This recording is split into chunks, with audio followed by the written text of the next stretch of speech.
بسم اللہ الرحمن الرحیم والصلاة والسلام علی رسولہ الکریم وعلی آلہ وصحبہ اجمعین، اما بعد۔ میرے محترم بھائیوں، بہنوں، بچوں، بچیوں، عزیزوں، جاننے والے، نہ جاننے والے، السلام علیکم ورحمۃ اللہ وبرکاتہ۔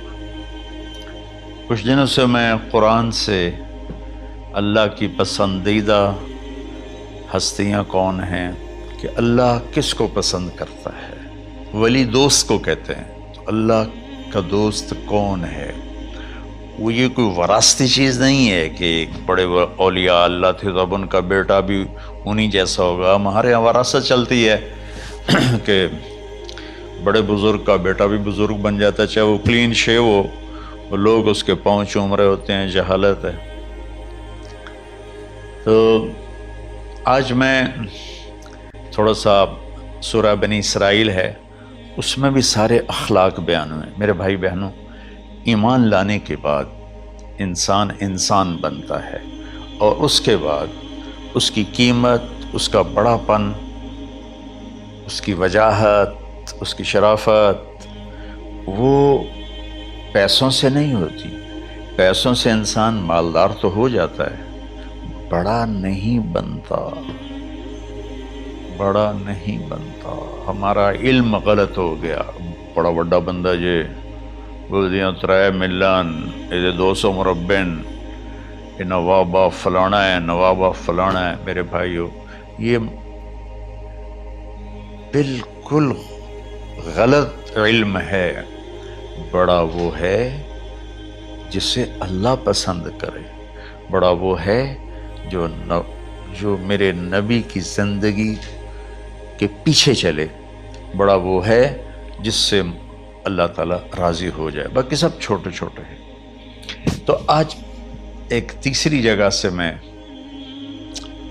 کچھ باتیں قرآن سے عرض کروں گا، جن کا تعلق ہمارے ایمان سے بھی ہے، اخلاق سے بھی ہے۔ وہ ہے بسم اللہ الرحمن الرحیم، وَقَضَىٰ رَبُّكَ أَلَّا تَعْبُدُوا إِلَّا إِيَّاهُ بِالْوَالِدَيْنِ إِحْسَانًا إِمَّا يَبْلُغَنَّ عِندَكَ الْكِبَرَ أَحَدُهُمَا أَوْ كِلَاهُمَا فَلَا تَقُل لَّهُمَا أُفٍّ وَلَا تَنْهَرْهُمَا وَقُل لَّهُمَا قَوْلًا كَرِيمًا وَاخْفِضْ لَهُمَا جَنَاحَ الذُّلِّ مِنَ الرَّحْمَةِ وَقُل رَّبِّ ارْحَمْهُمَا كَمَا رَبَّيَانِي صَغِيرًا۔ یہ بہت بڑا مضمون ہے۔ اللہ نے قرآن بھر دیا والدین کے خدمت کے لیے، والدین کی اطاعت کے لیے، والدین کی ماننے کے لیے۔ پہلا جملہ ہے اور تیرے رب نے فیصلہ کیا، ایک مطلب۔ دوسرا، اور تیرے رب نے حکم کیا کہ بندگی صرف اللہ کی ہے، بندگی صرف اللہ کی ہے۔ عبد اسے کہتے ہیں جو ہر بات پہ سر جھکا دے، عبد اسے کہتے ہیں جو ہر بات پہ بچھ جائے، اس کو عبد کہتے ہیں۔ تو اللہ کہہ رہا ہے میرے بندو، میرا ایک فیصلہ ہے اور میرا ایک حکم ہے، میرے سوا نہ تمہارا ہاتھ کسی کے آگے پھیلے، نہ تمہاری گردن کسی کے آگے جھکے۔ ایک دوسرے سے مدد لینا، اس کو ایک دوسرے کی تعاونوں میں آ جاتا، تعاونوا علی البر والتقوی، ایک دوسرے کا ساتھ دو، ایک دوسرے کی مدد کرو۔ میرے نبی قرضہ اٹھاتے تھے۔ میرے نبی جب انتقال ہوا تو آپ کی زرہ 9 وسق پر، وسق 5 من کا ہوتا ہے، تو وہ جو کے بدلے آپ نے زرہ رکھوائی تھی کہ جب میں تمہیں ادا کروں گا زرہ لے لوں گا، اور آپ کا انتقال ہو گیا، آپ زرہ اپنی واپس نہیں لے سکے۔ وہ چیزیں جن کا تعلق صرف اللہ کی ذات سے ہے اور کوئی نہیں کر سکتا، اس میں صرف اللہ کے آگے ہاتھ پھیلا، جیسے ہم کہتے ہیں مدد، نصرت۔ اللہ کہتا میں ہوں، الا ان نصر اللہ قریب، سنو میری مدد تمہارے قریب ہے۔ تو اللہ تعبدوا الا ایاہ، بس ایک چھوٹا سا جملہ اللہ نے یہاں کیا، چونکہ یہاں اللہ نے والدین اور اخلاق بتانے تھے تو اپنے لیے صرف ایک جملہ بولا، باقی باتیں بھی اللہ کے لیے ہیں، لیکن اللہ نے میری بندگی، اس بندگی سے مراد 5 وقت کی نماز نہیں ہے، حج، روزہ، زکوٰۃ نہیں ہے اس کی مراد، یہ ساری باتیں داخل ہیں، اور اس کے ساتھ 24 گھنٹے کی زندگی اللہ کی مرضی پر گزارو، نفع آئے تو شکر ادا کرو، نقصان ہو تو صبر کرو، برداشت کرو، پھر بھی شکر ادا کرو،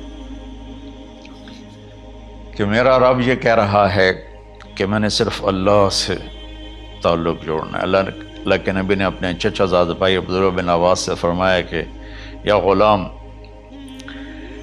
اے نوجوان، اسی کا بکلمات فاحفظہ، میں تمہیں چند باتوں کی وصیت کرتا ہوں، کیا؟ احفظ اللہ، احفظ اللہ یحفظک اللہ، یحفظک اللہ، اللہ کے اوامر کی حفاظت کر، اللہ تیری حفاظت کرے گا۔ احفظ اللہ تجدہ تجاہک، تو اللہ کے اوامر، اسلام، حلال حرام کی پہچان کر کے زندگی گزار تو اللہ کو ہر وقت تو اپنی مدد کے لیے تیار پائے گا۔ اور لمبی حدیث ہے، عشاء کی نماز کا وقت ہو رہا ہے، اس میں وہ جملہ جو اس میرے مضمون سے متعلق ہے، وَإِذَا سَأَلْتَ فَاسْأَلِ اللَّهِ، جب بھی مانگو اللہ سے مانگو، جب بھی مانگو اللہ سے مانگو، اللہ کے سوا کوئی دینے والا نہیں ہے، صرف اللہ ہے دینے کے لیے۔ وَإِذَا اسْتَعَنْتَ فَاسْتَعِنْ بِاللَّهِ، اور جب مدد کے لیے ہاتھ اٹھاؤ تو صرف اللہ کو پکارو، جب ضرورت حاجت کے لیے، مدد کے لیے ہاتھ اٹھاؤ تو اپنے اللہ کو پکارو۔ تو یہ حدیث کی بات بھی ہے اور یہ قرآن کی بات بھی ہے۔ اس کے بعد آگے اللہ کہتا ہے وَبِالْوَالِدَيْنِ إِحْسَانًا، اور اپنے والدین کے ساتھ احسان کرو۔ احسان کا کیا مطلب ہے؟ اللہ آگے اسی کی تشریح کر رہا ہے۔ ویسے احسان کا مطلب عربی میں ہوتا ہے، یہ جو ہمارا اردو کا احسان ہے، میں تیرے تو احسان کیتا ہے، تو ہم مالک ہی کر رہے ہیں، یہ بھی مطلب ہے، لیکن احسان کا اصل مطلب ہوتا ہے، احسان حسن سے ہے، حسن، حسن سے الف، 2 الف ملے اور احسان بن گیا۔ احسان کا مطلب ہوتا ہے کسی بھی کام کو جو دنیا کا ہے، دین کا ہے، اس سے انتہائی خوبصورت طریقے سے کرنا۔ جیسے کسی دلہن کا میک اپ ہوتا ہے نا، تو 5-6 گھنٹے 4 گھنٹے کے بعد وہ کہتی ہے، جو ہوتی ہے اس کا میک اپ کرنے والی، کہ جی بس یہ مکمل ہو گیا ہے اور اب اس سے آگے نہیں ہے۔ تو آخری انتہا، اچھائی کی آخری انتہا پر پہنچ کے کام کرنے کو احسان کہتے ہیں۔ تو میرا اللہ کہہ رہا ہے میرے بندو، اپنے والدین کے ساتھ وہ کرو کہ جو بھلائی کی، خدمت کی، ماننے کی آخری حد ہے۔ سبحان اللہ۔ وبالوالدین احسان، بالوالدین پہلے ہے، احسان بعد میں ہے۔ اللہ تعالیٰ نے باقی سب کو پیچھے کر کے فرمایا کہ دیکھو خاص طور پہ ماں باپ کے ساتھ وہ رویہ کرو کہ ان کے دل سے دعائیں نکلیں۔ چند دن پہلے ایک والد یوں ہاتھ اٹھا کے کہہ رہا تھا اپنے بیٹے، اکلوتا بیٹا، میں منگنا اللہ کو لو، اللہ تینوں چاہ لگے۔ باپ بیٹے کے لیے یہ دعا مانگ رہا تھا اور بیٹا اکیلا ہے، یہ بد دعا باپ کر رہا تھا۔ تو بھائیو، ایسی اولاد نہ بنو جس ماں نے پیٹ میں 9 مہینے اٹھایا، پھر جننے کی تکلیف برداشت کی۔ ایک شخص آیا حضرت عبید بن عمیر کے پاس کہ حضرت میں نے ماں کو اپنے کندھے پہ بٹھا کے پیدل حج کرایا ہے، مینا لے گیا، عرفات لے گیا، مزدلفہ، پھر مینا، پھر مکہ، تو کیا میں نے ماں کا حق ادا کر دیا؟ میں نے فرمایا ولا تلقۃ واحدہ، بیٹا ابھی ایک تلقہ کا حق بھی ادا نہیں ہو۔ تلقہ کسے کہتے ہیں؟ جب بچہ پیدا ہونے کا وقت آتا ہے تو ماں کو دردوں کی لہریں اٹھتی ہیں، وہ اتنی خوفناک ہوتی ہیں کہ ماں چیخ چیخ کے رہ جاتی ہے، اور بعض اوقات ڈیلیوری لیٹ ہو جاتی ہے تو وہ تڑپتی ہے، روتی ہے۔ وہ جو لہریں ہیں نا پیٹ میں آتی ہیں جاتی ہیں، آتی ہیں جاتی ہیں، ایک لہر جو درد کی اٹھتی ہے اس کو کہتے ہیں طلقہ۔ میں قربان جاؤں، انہوں نے فرمایا بیٹا ابھی تیری ماں نے جو تجھے جنا تھا اس وقت جو تجھے درد، وہ تیری ماں نے درد کی لہریں برداشت کی تھیں، اس میں سے ایک لہر کا بھی حق ادا نہیں ہوا، یعنی کہ حق ادا ہو ہی نہیں سکتا۔ یہ مطلب کہ حق ادا ہو ہی نہیں سکتا، کہ بیٹا ابھی ایک کا بھی نہیں۔ پھر حضرت عبداللہ بن عمر سے ایک شخص نے پوچھا کہ اچھا یہ جو آدمی تھا یہ خراسان، یہ ایران میں ہے اور افغانستان میں، یہاں سے ماں کو پیدل کندھے پہ بٹھا کے مکے پہنچا تھا، اندازہ لگا اس نے کتنی مشقت اٹھائی۔ اور عبید اللہ بن عمیر کہتے ہیں بیٹا ابھی ایک لہر کا حق ادا نہیں ہوا۔ یہی سوال حضرت عبداللہ بن عمر سے کیا ایک شخص نے کہ حضرت میں نے اپنی ماں کو حج کرایا ہے، سارا میں نے پیدل کرایا ہے اور کندھے پہ اٹھا کے کرایا ہے، تو کیا میں نے ماں کا حق ادا کر دیا؟ وَلَا زَفْرَةً وَاحِدًا وَلَا زَفْرَةً وَاحِدًا۔ کہ بیٹا تیری ماں نے تجھے پالتے ہوئے جو تھک تھک کے لمبے لمبے سانس لیے، ہوکے بھرے، ابھی ایک ہوکے کا حق بھی ادا نہیں ہوا، یعنی حق ادا ہو ہی نہیں سکتا۔ تو احسان کے آگے تشریح آ رہی ہے۔ تو آج میں صرف اتنی بات کروں گا کہ میرے بھائیوں، میری بہنوں، میرے بچوں، میری بچیوں، اللہ کے واسطے ماں باپ کو دکھ نہ دینا ورنہ اللہ بھی ناراض ہو جائے گا۔ چند دن پہلے ایک بچہ بچی میرے پاس آئے، دونوں میڈیکل اسٹوڈنٹ تھے، کہیں کہ ہم شادی کرنا چاہتے ہیں۔ تو بچی نے کہا جی میرے والدین ناراض ہیں، وہ نہیں، اس رشتے پر راضی نہیں ہیں۔ تو میرے باپ کہتے ہیں اگر تو نہیں یہاں رشتہ کیا تو تیری میری ایک درمیان ایک خط آئے، کھچ جائے گا ایک خلیج، ہم اس پار نہیں آئیں گے تو اس پار نہیں آئے گی۔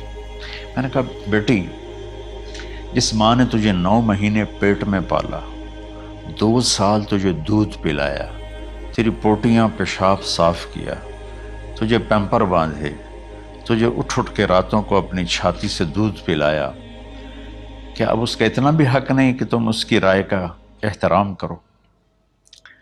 اتنا بھی حق نہیں ہے؟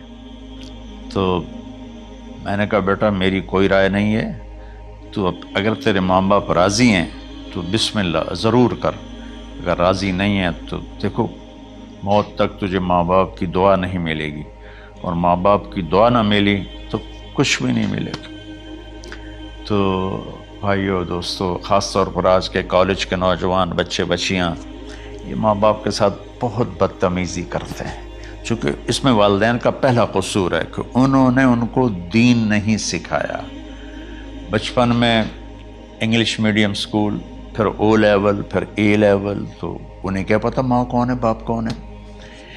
ایک پرانی بات ہے، ایک شخص اپنے بیٹے کو لے کر آیا کہ یہ میرا بچہ ہے اور یہ فلاں جگہ شادی کرنا چاہتا ہے اور ہم میں سے کسی کی رائے نہیں ہے